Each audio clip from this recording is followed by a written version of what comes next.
Hello, good morning student. एक बार फिर से स्वागत है आपका अपने YouTube channel yes maths classes. आशा करता हूँ कि आप सभी घर पर होंगे और सुरक्षित होंगे। आपकी पढ़ाई अच्छी चल रही होगी। कल हमने 10th की मैथ्स की बुक स्टार्ट की थी, जिसके अंदर चैप्टर फर्स्ट के हमने 2 पॉइंट पढ़ लिए थे, जोड़ और बाकी। आज हम तीसरा टॉपिक पढ़ रहे हैं, गुणा। तो गुणा के अंदर क्या होता है? गुणा की कल मैंने आपको बताया था कि गुणा की 4 विधियां है 10th की बुक के अंदर। 4 विधियां कौन कौन सी है? एकाधिकन पूर्वण, एकाधिकन न्यूनन, निखिलम और उद्धृतिरियक। एक चीज बता देता हूँ, ये मोस्ट टॉपिक है। मोस्ट टॉपिक होने का मतलब हो गया इसमें से बोर्ड में क्वेश्चन पूछा जाता है। अब वो किस तरीके से आता है, पहले तो मैं आपको ये चारों विधियां आप किस हिसाब से सोल्व करोगे, मतलब कैसे आपको पता चलेगा कि कौन से मल्टीप्लाई के अंदर कौन सी विधि लगानी है, तो वो चीज़ समझाऊंगा। उसके बाद अपन इसके एग्जाम्पल करेंगे। मैंने कल बोला था आपको कि जब भी आप ये वीडियो देखें तो टेंथ की मैथ्स की बुक साथ में लेके बैठा बैठा कीजिए, ताकि उसके अलावा जो भी एक क्वेश्चन है वो आप घर पर भी सोल्व कर लें। ठीक है। तो यहाँ पे जो फर्स्ट मेथड है एकाधिकन पूर्वण। एकाधिकन पूर्वण, इसके अंदर होता क्या है? इसके अंदर क्या होता है, जैसे हम दो पदों का गुणा करते हैं, दो पदों का गुणा करते हैं, तो दो पदों के गुणा में दोनों जो पद होंगे उनका प्रथम पद क्या होगा? समान होगा। मतलब दोनों पद का प्रथम पद समान होगा। जैसे मैं ले रहा हूँ 414 और 416, तो चार चार समान है, पहला पद है ना। दोनों पदों का प्रथम पद समान होगा, और जो असमान संख्याएं बच रही है उनके अंदर, उन दोनों का जब हम योग करेंगे तो वो 1, 10, 100 और 1000 इसके रूप में आएगा। अगर इस रूप में सवाल चलता है तो हम ये वाली विधि लगाएंगे, कौन सी? एकाधिकेन पूर्वेण वाली। अब देखो, ये वाले जो मैं चीज़ें बताता हूँ ना, ये आप अलग से नोट डाउन कर लिया कीजिए, क्योंकि ये चीज़ से आपको पता चलेगा कि कौन से वाले मल्टीप्लाई में आपको कौन सा मेथड लगाना है ना। तो यहाँ पे अब इस विधि के लिए, इस मेथड के लिए जो फॉर्मूला है, वो फॉर्मूला क्या है?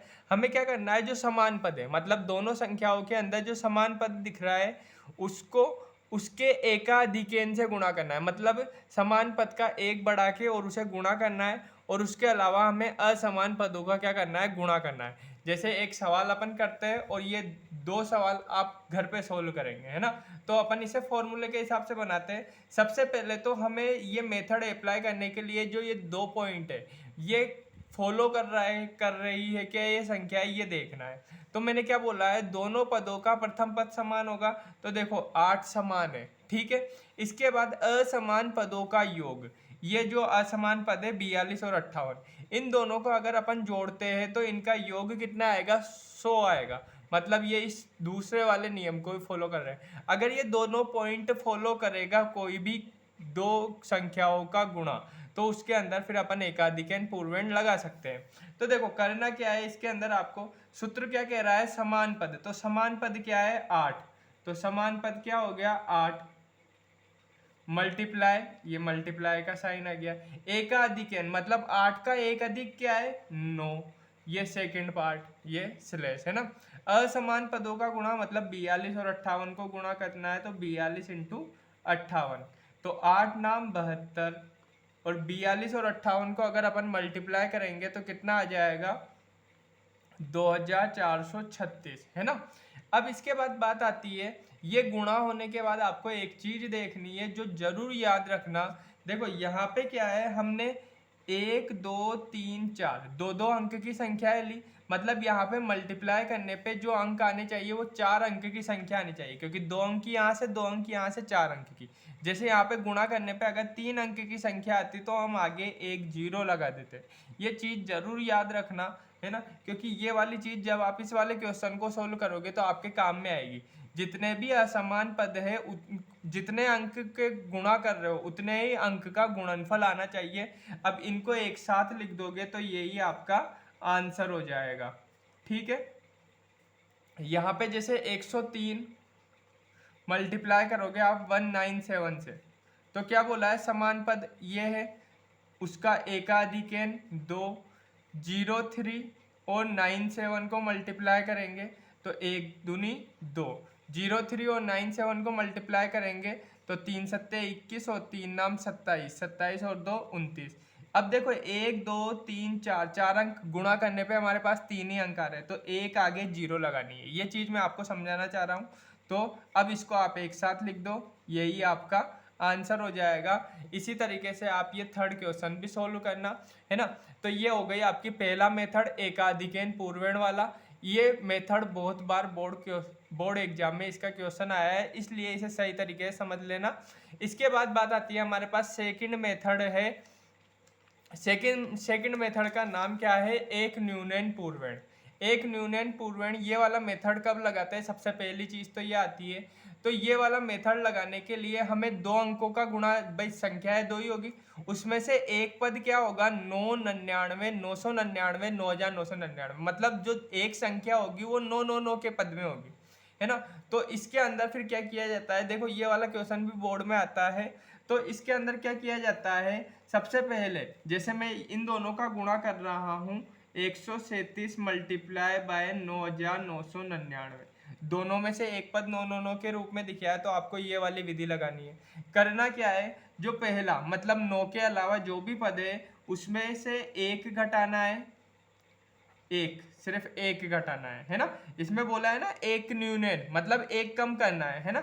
अब एक घटाने पे आपके पास कितना आ जाएगा, 137 में से एक गया तो 136, तो ये जो 136 आएगा ये आपको इस 9999 में से घटा देना है। तो देखो 9 में से 6 गए 3, 9 में से 3 गए 6, 9 में से एक गए 8, 9 एजिटीज, यहाँ पे कितने बचे थे 136, यही आपका आंसर हो गया। मतलब आपको पहली जो 9 के अलावा संख्या है उसमें से एक घटाना है, एक घटाने पे जो मान आएगा वो 999 वाले पदों में से घटाना है, और इनको एक साथ लिख दोगे तो यही आपका आंसर हो जाएगा। ऐसे ही आप ये 46 वाला सोल्व कीजिए, 141 और 999 को सोल्व कीजिए, ये दोनों क्वेश्चन आप सोल्व करना, ठीक है। इसके बाद बात आती है थर्ड मेथड। थर्ड मेथड है निखिलम विधि। देखो ये निखिलम जो विधि है, इस विधि से थर्ड मेथड आ गया, 4 मेथड है ना। तो इस विधि से आपके क्या बोलते हैं, जो इसके अलावा जो आपके दो टॉपिक हो रहे हैं इसके अंदर वर्ग और घन, अगर आप ये वाला मेथड सीख लोगे तो आपको वर्ग और घन सीखने में कोई प्रॉब्लम नहीं होगी, है ना।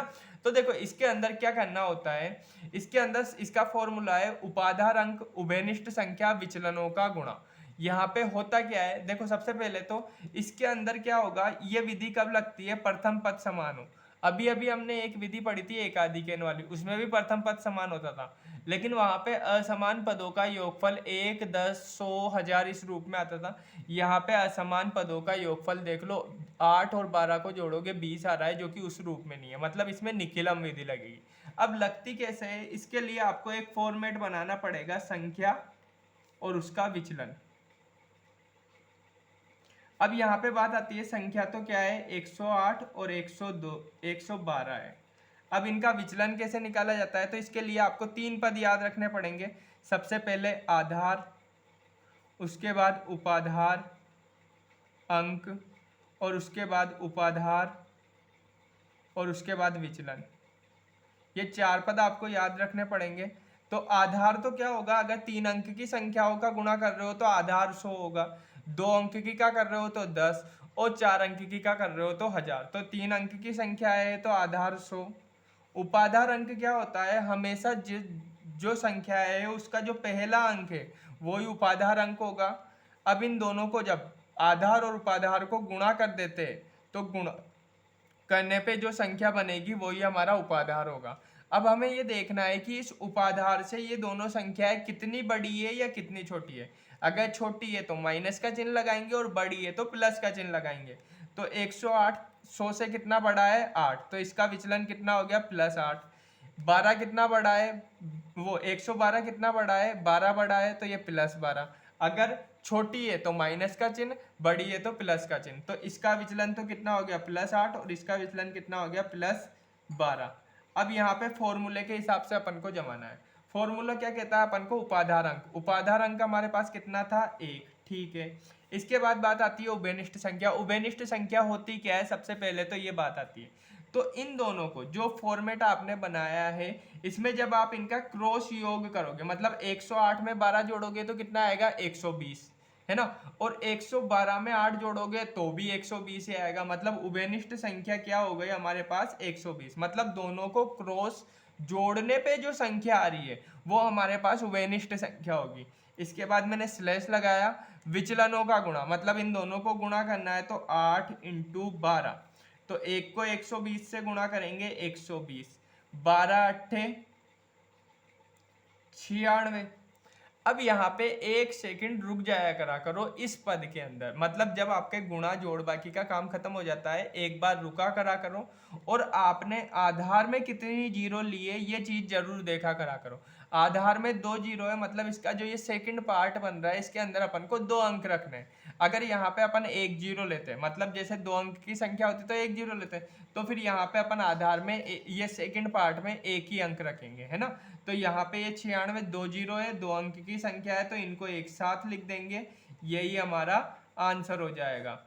इसके बाद में इसके कुछ एक सवाल दे देता हूँ आपको निखिलम के, है ना, जिसे आप घर पर सोल्व करना। तो निखिलम के जो सवाल है मैं दे रहा हूँ आपको 408 इंटू 412। इसके बाद में दे रहा हूँ आपको 102 इंटू 108। इसके बाद में दे रहा हूँ आपको 105 इंटू 115, है ना। इसके बाद में दे रहा हूँ आपको 54 इंटू 56। ठीक है, ये सवाल आप घर पर सोल्व करना, निखिलम मेथड से ही करना है आपको, है ना। ये वाला मेथड बहुत मेन है, इसे आप सही तरीके से सोल्व करोगे तो ये आपके काम भी आएगा, क्योंकि आप जो वर्ग और घन के क्वेश्चन करोगे वो इसी मेथड से करोगे। अगर आपको वीडियो पसंद आता है तो इसे लाइक ज़रूर कर दिया कीजिए, इस वीडियो को शेयर कर दिया कीजिए जो भी 10th के अंदर है उन बच्चों को, ताकि उन्हें भी इस वीडियो का बेनिफिट मिल सके। साथ ही साथ में अगर आपने अभी तक मेरा चैनल सब्सक्राइब नहीं किया है तो चैनल को सब्सक्राइब कर लिया कीजिए। Thank you.